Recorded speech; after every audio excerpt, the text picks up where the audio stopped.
آخر هذه الخروقات ما وقع اليوم بارحة. نعم. رئيس الوزراء العراقي الحالي المدعو محمد شياع السوداني، مو هالشكل اسمه، ألقى كلمة بمناسبة ذكرى استشهاد مولانا أمير المؤمنين صلوات الله عليه. وفي طي هذه الكلمة ذكر الطاغية الثاني عمر بن الخطاب لعنه الله، ذكره معترفا بكونه الخليفة الثاني، في حين أنه في ديننا وشرعنا من هو الخليفة الثاني؟ الإمام الحسن عليه السلام هو الخليفة الثاني. من يقول عن عمر إنه الخليفة الثاني هذا كاذب على رسول الله صلى الله عليه وآله، فرسول الله لم يستخلفه. حتى مخالفون لا يقولون بأن رسول الله استخلف عمر بن الخطاب وجعله ثانيا، إنما استخلفه أبو بكر. طيب، فهذه أول مخالفة شرعية. والثانية أدهى وأمر، أنه ترضى عنه وقال رضي الله عنه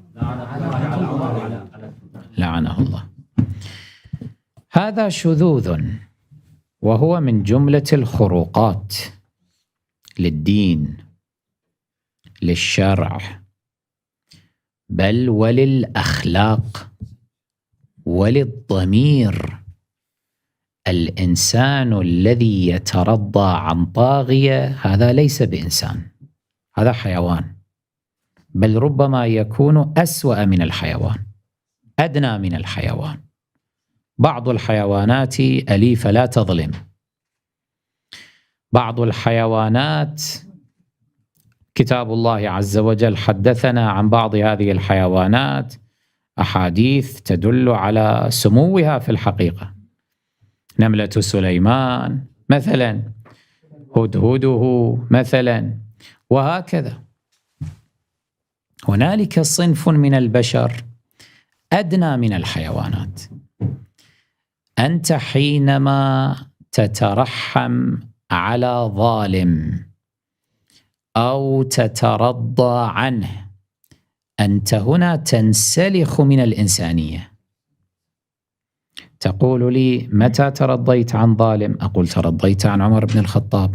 من قال أن عمر بن الخطاب ظالم؟ قالها أمير المؤمنين عليه السلام، قال ظالم فاجر.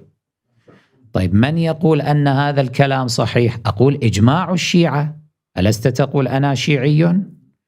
قال لا أصدق بهذا الإجماع. أقول حتى العدو اعترف في صحاحه في كتبه أن عليا عليه السلام قال عن عمر بن الخطاب ظالم فاجر.